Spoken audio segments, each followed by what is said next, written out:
तीन different coaching institutions में एक ही चेहरा कैसे हो सकता है? All coaching centers have manipulated minds into thinking कि 10 साल मेहनत करो और 40 साल मजे।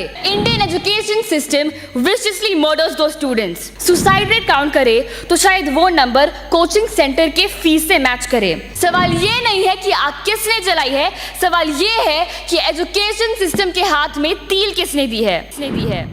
हम सब बच्चों की मौत सह लेंगे पर इंडियन एजुकेशन सिस्टम का कड़वा सच नहीं। Honourable speaker, before I commence Kargil Diwas का सभी को नमन।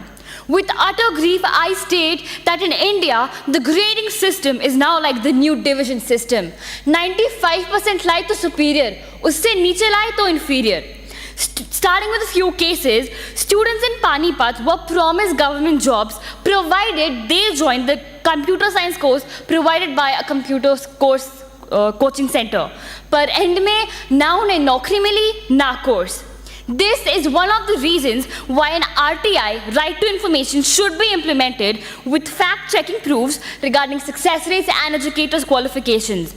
Now, बात करते हैं कोचिंग सेंटर्स की, तो it does not just particularly refer to education. इसमें स्पोर्ट्स भी आता है, बिकॉज स्पोर्ट्स के भी कोचिंग क्लासेस होती है। तो इसी का एग्जाम्पल लेके 8 जुलाई 2024 में केरला में केरला क्रिकेट एसोसिएशन में there was a male teacher who assaulted female students.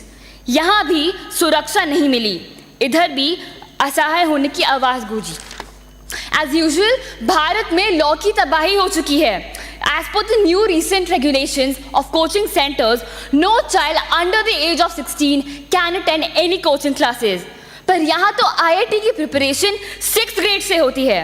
Secondly, false advertisement cannot be published. तो जब 2 कोचिंग सेंटर्स सेम बच्चे का क्रेडिट ले तो हम जनता किस पे भरोसा करें? सेकेंडली, 3 अखबार में 3 डिफरेंट कोचिंग इंस्टीट्यूशंस में एक ही चेहरा कैसे हो सकता है? All coaching centres have manipulated minds into thinking कि 10 साल मेहनत करो और 40 साल मजे। पर कुछ लोगों के लिए वो 40 साल आते नहीं है। व्हाई?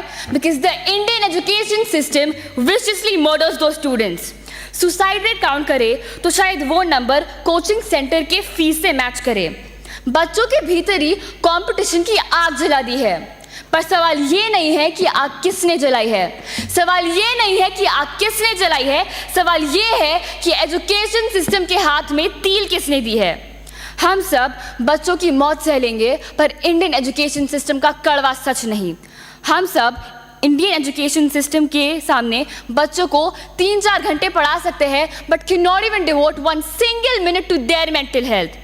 हम सब एनटीए का असली चेहरा खुशी खुशी सह लेंगे और घर वालों की खुशियां एक पल में उड़ा देंगे। Honorable member, kindly conclude your speech. Which is why there should be different amendments, starting with psychological tests that would be conducted even for the ones who commit these scams to detect early cases of depression and anxiety.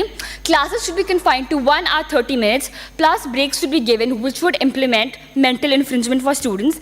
Refund details should be explained properly.